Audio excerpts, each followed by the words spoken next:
10:37 is the time. Need to know what Jeff Angelo is the program. Well, this is the first school year that school choice has existed in Iowa. And you heard me talk about this over the summer, that the applications by parents wanting to establish an educational savings account for their kid, so their kid could go to the private school if they wanted to, the applications exceeded expectations. So parents are in across Iowa. And you know, of course, that the Democrats all voted against this program. And they want to come back next legislative session next year to tell you that the program is failing, and they'll have their list of reasons why. So it's important we take a look at a state that's got some experience with this kind of program, what's been actually happening there. So here's educator and writer Arman Sidhu, who is on my Davison Family Dentistry Newsmaker line to chat with me about Arizona's experience. Arman, thanks very much for talking with me. Good morning. Good morning, Jeff. Thank you for having me. Now, there's a website called realcleareducation.com, and Arman's got an article on it. It's called In Defense of ESAs, Lessons Learned from Arizona. And, of course, it drew my attention because of we're now literally in the opening month of a school choice program being implemented here in Iowa. So, Arman, what's the main point you wanted to convey to people? Obviously, the title of your article is In Defense of Educational Savings Accounts. What are we learning from the Arizona experience? So as you mentioned, Arizona made school choice history, so Iowa followed us. But last year, Arizona became the first state to offer universal access.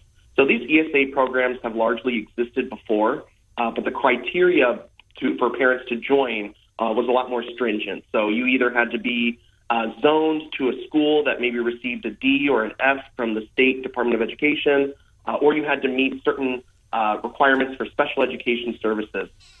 So really what we've seen since this universal eligibility is an onslaught of criticism, mostly from the Democrat side, but also we're seeing strong pushback from teacher unions, educator associations that, as you have said, are really looking at this program as a chance to reform public education without using the current system. So these ESA programs, the thing that I really want to stress to people is we need to understand that these are not just programs that allow wealthy children that are already attending private schools to get a discount or a coupon on their tuition. These programs are designed not just for parents to withdraw their students who disagree with what's going on in a public school, but also choose either a private school, and we've also seen a lot of growth in homeschooling families as well. So the big point I want to push here is that you're going to hear a lot of criticism about how these programs are designed only for certain demographic groups, people that are already affluent, and the evidence that we've seen in this country, especially after the pandemic, is a lot of families are turning to alternatives, not just your local private school, but homeschooling, micro schools, and other unique innovations that have come about because of these ESA programs. And in Iowa, of course, that was one of the things, one of the texts I got during the school choice debate was from homeschooling parents that wanted it to be expanded to homeschooling. It's not in Iowa currently. And the governor just simply had to say, fiscally, we can't get there in the first year. She's going to continue to be pressured, of course, by homeschooling parents to include them in this type of a program. And Arman, you were saying it. I'm thinking of all the Democrats voted against it. They want to come back next year, make the case it's not working, and they are. You're exactly right. You went right to the heart of it. They're going to say, well, this is rich kids getting a subsidy to go to private schools. But how are you able to refute that with what's going on in Arizona?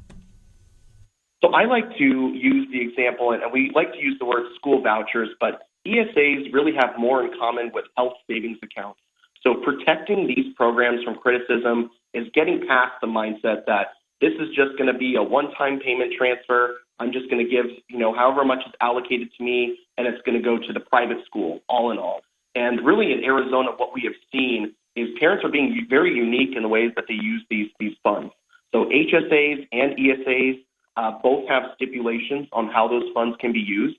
And a lot of the ways that parents in Arizona are using these ESAs are for expenses that they were already having to fund out of pocket. So maybe your kid doesn't want to play for the school sports team, but wants to be involved in youth sports programs. So we have organizations in Arizona, Martial Arts Studio, for example, that does special education classes for students and is able to become an ESA vendor. So these programs don't just benefit private schools.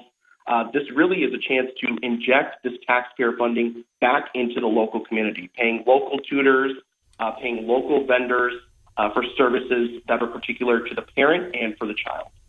And Arman, what about the argument that this is ultimately going to bankrupt the state because they're basically funding every student? You know, eventually the governor did income limit it in its first year. She's trying to figure out fiscally how to make it work. But ultimately, we are going to be a wide open school choice state with no income limits.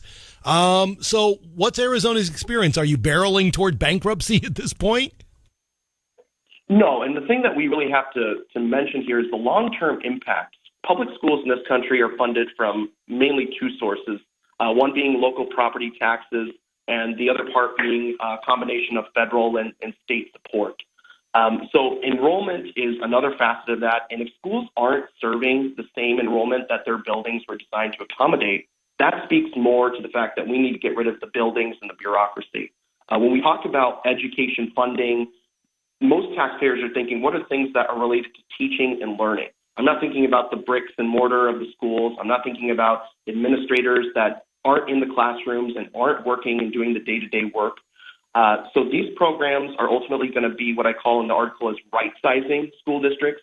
So if your local school district is no longer serving the same population because parents are now walking away and they have choices to walk away, this becomes an opportunity to right-size those districts. So I expect in Arizona we're going to see some consolidation and closure. Arizona has already seen almost 65,000 students join the ESA program, and tomorrow will be the first time, I think about a year, that we've had this program in effect. So I expect that to snowball in other states as well.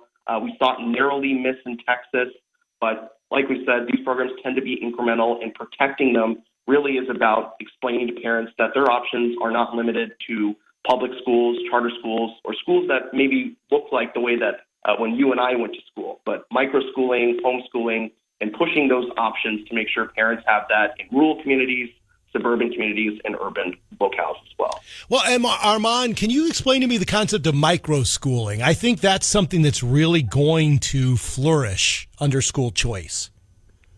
Absolutely. So if there was one thing that every school in the country could probably improve upon, it's personalized learning. And a big part of that is because it's very hard to do personalized planning for a student, making sure they have the resources that are particular to them. You know, teachers have to plan for classes of 20 or 30 or sometimes even 40 students. So micro schools are a concept, and the beauty of them is that they all look different. There are some that mirror the local school district, so maybe they're meeting 5 days a week. Some programs are hybrid programs. Some are specialized, so maybe all the students are athletes. Maybe they all are part of a theater group. A lot of these tend to be thematic, and they tend to focus on what do the students that I'm working with need. I'm not trying to be a one-size-fits-all rubber band, but trying to really provide wraparound services for families that are brand new to these ESA programs and don't necessarily know what other options might be available out there. So micro schools tend to be mixed grade levels, fewer than 15 students, led by one or two teachers at most, and really giving that flexible, personalized learning in terms of attendance, but also in terms of what the student needs.